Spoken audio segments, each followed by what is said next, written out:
हम ये कह रहे हैं कि भाई 300 यूनिट बिजली अगर हम उत्तराखंड के लिए देते हैं तो हमारी अपनी बिजली है, हम खुद पैदा कर रहे हैं, तो हम क्या गलत कह रहे हैं कि एक परिवार के एक सदस्य को हम नौकरी देंगे और जब तक उस बंदे को नौकरी नहीं मिलती है तो 5,000 रुपये बेरोजगारी भत्ता हम उसके परिवार को देंगे। नमस्कार, आप देख रहे हैं न्यूज़ पीटीएस टीवी और मैं हूं विप्लव भट्ट। तो आप सभी का स्वागत है। आज विधानसभा चुनाव हमारे बीच हैं और पिथौरागढ़ विधानसभा में आम आदमी पार्टी से हमारे बीच प्रत्याशी के रूप में हैं चंद्र प्रकाश पुनेड़ा जी। और एक चीज़ मैं जानना चाहूँगा कि देखिए, राष्ट्रीय पार्टियां हैं और उत्तराखंड जब से बना है हम यही देख रहे हैं कि भाजपा और कांग्रेस ही सत्ता पर रही हैं और आम आदमी पार्टी अभी नई पार्टी है, यद्यपि दिल्ली पर उसका अपना एक रहा है। अभी वो पहली बार उत्तराखंड में आई है और आप भी उसके एक उम्मीदवार के रूप में यहाँ पर को हैं। तो क्या आप सोच रहे हैं कि ऐसी क्या बातें आम आदमी की पार्टी की हैं जिसके कारण जनता उन पर विश्वास दिलाएगी? क्या उनके एजेंडे हैं, कैसा उनका विज़न है, इसके बारे में मन जाना चाहेंगे कि उत्तराखंड के लिए भी जो विज़न हमारा है, यहाँ पे हमने ये बताया है कि हम 300 यूनिट, पहली हमारी गारंटी यहाँ देखिए यहाँ पे लगी हुई है केजरीवाल जी की। इस पहली गारंटी के अंदर यहाँ पे है कि हम 300 यूनिट बिजली देंगे।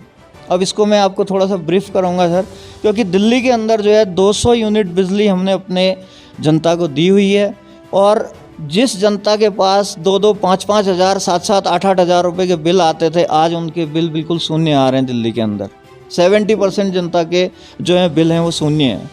जब अरविंद केजरीवाल जी बाहर से, उत्तराखंड से या अन्य पहाड़ी क्षेत्रों से बिजली लेके खरीद के अपने लोगों को फ्री दे सकते हैं, क्योंकि फ्री का मतलब ये नहीं है सर यहाँ लोगों ने एक ये बना दिया कि फ्री दे रहे हैं। ये जनता का अधिकार है, क्योंकि अच्छा स्वास्थ्य, अच्छा बिजली, पानी और क्या नाम का अच्छी शिक्षा, ये जनता के अधिकार हैं सर। लोकतंत्र के अंदर ये सारी चीज़ें जनता का अधिकार होती हैं।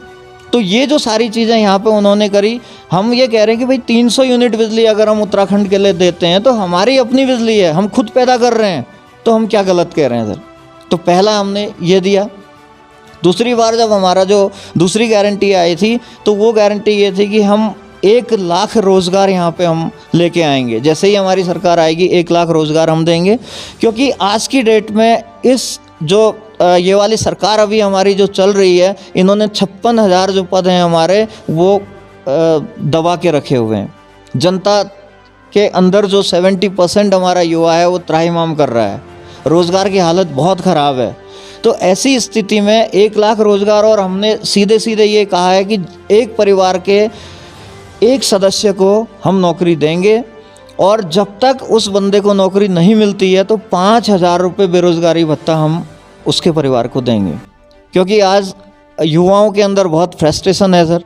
हालात ये हैं, देखिए, माँ बाप अपना जैसे तैसे करके उस बच्चे को पढ़ा रहे हैं, सारा अपना पैसा लगा रहे हैं, अपनी ज़मीनें बेच देते हैं, अपने गहने बेच देते हैं, उसके बावजूद वो उस बच्चे को 10,000 रुपये की नौकरी नहीं मिल पा रही है। बच्चा फ्रस्ट्रेट है, बच्चे इंजीनियरिंग करके, बच्चे कैसी कैसी डिग्रियां लेके घर में बैठे हुए हैं, लेकिन इस सरकार को कोई फ़र्क नहीं पड़ा है।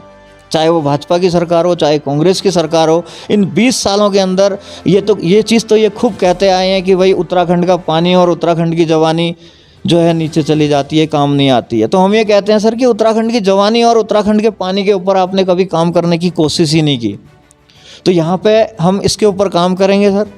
तीसरी जब हमारी जो घोषणा हुई थी, तीसरी घोषणा में हमने ये कहा है कि ये जो हमारी महिलाएं हैं, जो मातृशक्ति है, 18 साल से ऊपर की जो भी हमारी बहनें हैं, जो माताएं हैं, जो हमारी बूढ़ी बुजुर्ग जो महिलाएं हैं, उनके लिए 1,000 रुपये प्रति माह उनको सम्मान राशि दी जाएगी।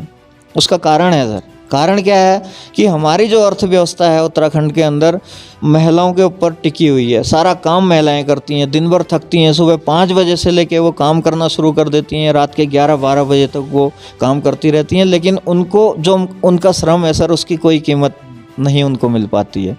और दूसरी सबसे बड़ी चीज़ यहाँ पे ये है कि अगर हम 1,000 रुपये प्रति माह अपनी माताओं बहनों को यहाँ पे दे रहे हैं, तो उसके लिए क्या है कि अगर दादी है या कोई माँ है जिसने अपनी बेटी को ब्याहा है और उसके छोटे पोते और नाती पोते जो हैं घर में आते हैं, किसी त्यौहार पे, किसी ओकेशन पे अगर आते हैं, तो जाते समय अगर 50-100 रुपये उसने अपने नाती और नातिन के हाथ में रख दिया तो उसकी इच्छा होती है, लेकिन उसके पास पैसा रहता नहीं है, क्योंकि वो अपने पति के ऊपर निर्भर है, बहनें अपने भाइयों के ऊपर निर्भर हैं, और भाइयों के हालात ऐसे हैं कि वो बेरोज़गार हैं सर, तो कहाँ से देंगे। तो अगर हम अपनी बहनों के लिए, अपनी माताओं के लिए ये चीज़ कर रहे हैं तो क्या गलत कर रहे हैं।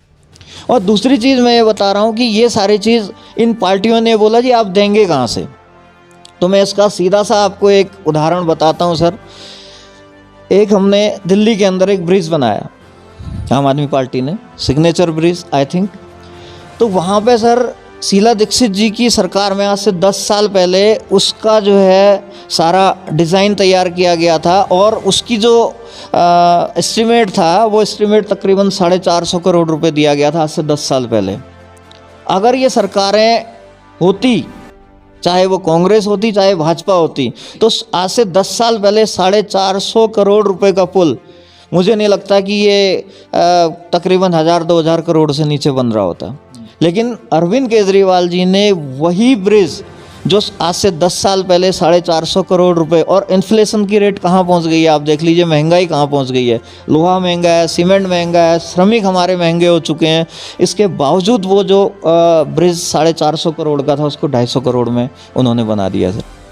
तो यानी कि हमने कहा था कि हम भ्रष्टाचार को रोकेंगे, तो यहाँ पे भी हम ये कहते हैं कि आज ये हालात हैं सर हमारे उत्तराखंड के अंदर कि हमारा अगर एक बच्चा अपना कहीं पे आय प्रमाण पत्र बनाने के लिए जाता है तो उसके जूते घिस जाते हैं, लेकिन उसका आय प्रमाण पत्र नहीं बनता। अगर बॉर्डर सर्टिफिकेट की मैं यहाँ पे बात करता हूँ कि बच्चे को फौज में भर्ती होने के लिए बॉर्डर सर्टिफिकेट चाहिए, तो उसकी नौकरी का टाइम चला जाता है, लेकिन जो है उसका सर्टिफिकेट नहीं बन पाता है। तो इतना भ्रष्टाचार यहाँ पे, जब तक आप टेबल के नीचे किसी को पैसा नहीं देते तब तक आपका काम नहीं होता। तो हमारा एक एजेंडा ये है कि सर ये जो भ्रष्टाचार है, इस भ्रष्टाचार को हम बिल्कुल ख़त्म कर देंगे। और दिल्ली के अंदर हमने ये किया है सर। दिल्ली के अंदर आप देख लीजिए, अभी आरटीओ ऑफिस का भी आप देख लीजिए, कई सारे यहाँ पे भी बहुत सारी समस्याएं हैं। अगर हमारे जो टैक्सी चालक हैं, हमारे जो भाई लोग वहाँ पे जाते हैं तो वो दुखी हो जाते हैं सर, उनका काम होता नहीं है। तो यहाँ पे ये जो दिल्ली के अंदर उन्होंने क्या किया, सारी चीज़ें ऑनलाइन कर दी हैं, तो ये हुआ सर, काम हुआ है, भ्रष्टाचार रुका है, इससे ये दे रहे हैं।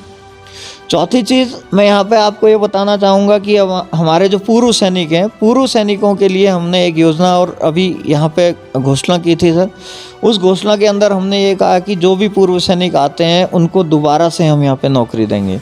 जबकि हालात ये हैं कि पूर्व सैनिक आ जाता है, 20 साल की नौकरी करने के बाद वो घर आ जाता है, घर आने के बाद उसके पास कोई ऐसा रोज़गार नहीं रहता है, क्योंकि आर्मी का सिस्टम कुछ और रहता है और सिविल का सिस्टम कुछ और है, तो वो यहाँ पे एडजस्ट नहीं हो पाता है। तो उसके लिए हमने सोचा है कि पूर्व सैनिकों के लिए हम यहाँ पे काम करेंगे। दूसरा, उत्तराखंड का जो भी यहाँ पे सैनिक है, उत्तराखंड से मैं आपको सबसे पहले तो ये बताना चाहूँगा कि सैनिकों की पृष्ठभूमि के बारे में। उत्तराखंड में देखिए परंपरागत तरीके से यहाँ पे ये रहा है कि दादाजी अगर परिवार में आर्मी में सैनिक थे तो उनका पुत्र भी आर्मी में गया, उनका नाती भी आर्मी में गया, ये हमारी एक परंपरा रही है उत्तराखंड की। लेकिन ये सरकार आने के बाद 9 नवंबर 2000 के बाद जब हमारी सरकार बनी तो हमारी इन सरकारों ने पिथौरागढ़ के अंदर जो भर्ती सेंटर पिछले लंबे समय से यहाँ पे चल रहा था उसको यहाँ से हटा के बाहर फेंक दिया। और आज वो हमारी परंपरा जो हमारी आर्थिक स्थिति को सुदृढ़ करने का एक बहुत अच्छा साधन हुआ करता था, क्योंकि सेना के अलावा हमारे पास कुछ भी नहीं है, कोई रोज़गार नहीं है, कोई व्यवस्थाएँ नहीं है, इस भर्ती सेंटर को इन्होंने हटा दिया। आज हमारे युवा त्रस्त हैं सर, मेहनत करता है युवा, दौड़ता है, भागता है, सब कुछ करता है, लेकिन जब भर्ती आती है, भर्ती के फॉर्म भरे जाते हैं, चाहे आर्मी की भर्ती हो, चाहे आप ये देख लीजिए इन 5 सालों के अंदर इन्होंने क्या किया, बहुत सारे वन विभाग के अंदर या दूसरी चीज़ बहुत सारे इन्होंने फॉर्म भरवाए। फॉर्म भरने के बाद वो सारा बट्टे खाते में और इन्होंने नौकरी नहीं दी है। तो इतनी सारी जो समस्याएं हैं, इन समस्याओं के ऊपर हमारा आर्मी के अंदर जो हमारा युवा जाता है और अगर वो वहाँ जाके शहीद हो जाता है तो उसके सम्मान में यहाँ अभी आपने देखा होगा हमारे एक आर्मी के ही हमारे एक भाई थे जो अभी जिनकी डेथ हो गई थी पिछले 15 दिन पहले, उनकी जो है डेड बॉडी यहाँ चौथे दिन पहुँची है। तो मैं इन सरकारों को धिक्कारना चाहता हूँ कि जिनके यहाँ एक उस डेड बॉडी को वहाँ से उनके घर लाने के लिए एक हेली तक की इन्होंने व्यवस्था नहीं कर दी है। तो इनका विज़न क्या है सर? मेरी तो ये समझ में नहीं आता कि 4 दिन तक उनके घर वालों को इन्होंने रुलाया। अगर वो उसी दिन डेड बॉडी को ले आते, वो डेड बॉडी को उसका अंतिम संस्कार किया जाता, तो कम से कम घर वालों की वो 4 दिन तक उनको जो हालत उनकी हुई थी वो तो नहीं होती। तो इनका विज़न कुछ भी नहीं है। हम ये कह रहे हैं सर, जो भी सैनिक हमारा शहीद होता है 1 करोड़ रुपए की सम्मान राशि हम उनके परिवार को देंगे, क्योंकि सैनिक हमारे देश की हमारी सीमाओं की रक्षा कर रहा है। जब सैनिक हमारी सीमाओं में हमारी वहाँ पे अपनी जान की बाजी लगाता है, तब हम सिविल के लोग जो हैं हम चैन और अमन के साथ यहाँ पे रह पाते हैं। तो ये सारी चीज़ें हमने यहाँ पे करी है सर, ये हमारा विज़न है। इसके अलावा हमारा एक बहुत बड़ा विज़न यहाँ है कि हमारे जो भोले के फौजी जिनको यहाँ पे उपाधि दी गई है, जिन्होंने उत्तराखंड पुनर्निर्माण के लिए काम किया था, इनका एक सीधा सा विज़न है कि हम उत्तराखंड को जो है आध्यात्मिक राजधानी बनाएंगे। आध्यात्मिक राजधानी सर, पूरे विश्व की आध्यात्मिक राजधानी। और आध्यात्मिक राजधानी एक ऐसा शब्द है जिसके अंदर सारी चीज़ें समाई हुई हैं। आध्यात्मिक राजधानी के अंदर पर्यटन भी उसके अंदर आएगा, हमारी जैविक खेती भी उसके अंदर आएगी, हमारा रोज़गार भी उसमें आएगा, हमारा हॉर्टिकल्चर सिस्टम भी उसमें आएगा। अब आप देख लीजिए कि यहीं पे हिमाचल के अंदर जो व्यवस्थाएं, इतनी बेहतरीन व्यवस्थाएं हैं, और उत्तराखंड के हालात देख लीजिए, इन सरकारों ने इसको बर्बाद करके रख दिया। जबकि एक ही वातावरण है, सारी व्यवस्थाएं एक जैसी हैं, लेकिन देखिए हमारा एक भाई हिमाचल, जहां अगर एक सीज़न में वो सेब की खेती करते हैं तो वहां का जो अपना काश्तकार है वो मर्सिडीज़ तक खरीदने की स्थिति में पहुंच जाता है। और हमारे यहाँ की स्थिति ये है कि अगर हमारा काश्तकार यहाँ पे अगर कोई खेती कर रहा है तो उस खेती के होते होते उसके बंदर और उसके सुअर, उसके इलाके के जितने भी हैं, वो सारे जो हैं उसकी खेती को चौपट कर जाते हैं और उसको रोना पड़ता है। उसके लिए मैं आपको एक चीज़ और भी बताना चाहता हूँ कि अगर 10,000 रुपये 15,000 रुपये का लोन अगर वो कृषक भाई हमारा लेता है, तो ये सरकारें उसकी वसूली के लिए उसकी हालात इतनी ख़राब कर देते हैं कि उसकी तहसील से उसके नाम पे वारंट उसका जारी कर दिया जाता है, जी इसको 15,000 रुपये के लिए अंदर कर दो। और इन्हीं सरकारों के अंदर वो जो लोग देश की संपदा को लेके जो भाग गए, मालिया और ऐसे लोग, जिन लोगों का अभी भी सरकार ने कोई ये नहीं किया, तो मैं धिक्कार करता हूँ ऐसी सरकारों को।